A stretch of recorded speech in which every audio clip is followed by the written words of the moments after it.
지난해 12월 12일 국회에서 탄핵 소추된 지 74일 만에 첫 변론 준비기일이 열린 박성재 법무부 장관 건이 대표적입니다. 박 장관 탄핵안에는 앞서 박 장관이 국회 본회의장에서 퇴장하면서 야당 대표를 노려봤다. 이게 탄핵 소추의 한 사유인 것처럼 그런 내용들이 포함이 돼서 논란이 됐습니다. 어제 헌법재판관 중에서 대표적인 진보 성향으로 분류되는 분이죠.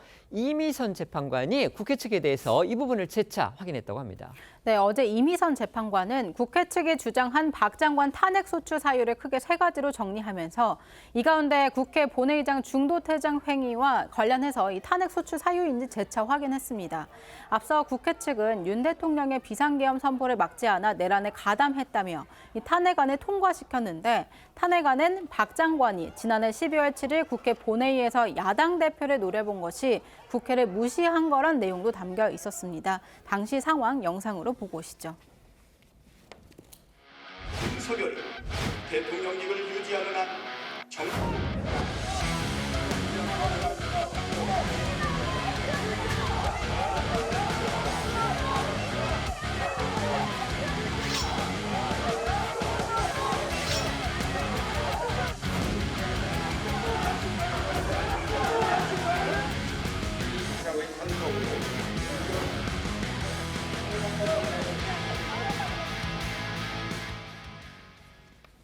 네, 어제 이미선 재판관은 이 부분을 구체적으로 언급하면서 야당 대표를 노려봤다는 부분은 별도의 소추 사유인지 정황만 주장한 건지 국회 측에 되물었는데요.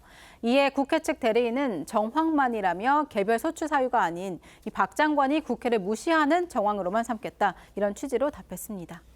당사자 출석 의무가 없는 변론 준비기일이었습니다. 어제는요. 그런데도 박성재 장관 어제 헌재에 직접 출석했습니다. 그러면서 또 자기 변호에도 적극적으로 나섰습니다. 네, 이 검사장 등을 지낸 법조인 출신인 박성재 장관은요. 어제 헌재가 이 윤 대통령 내란죄 수사 기록을 받아보겠다는 이 국회 측의 신청을 받아들이니까 재판부에 직접 항의를 하기도 했습니다. 박 장관은 이 국회 측이 탄핵을 한 지 70일 넘도록 가만히 있다가 이 변론기일 직전에야 이 기록 요청을 했다면서 이게 소송 지연 목적이 아니면 뭐냐 납득할 수 없다라고 했습니다. 하지만 정계선 재판관은요, 이 납득하지 못해도 재판부에서 결정을 한 것을 존중해 달라라면서 이 국회 측의 신청을 받아들였습니다.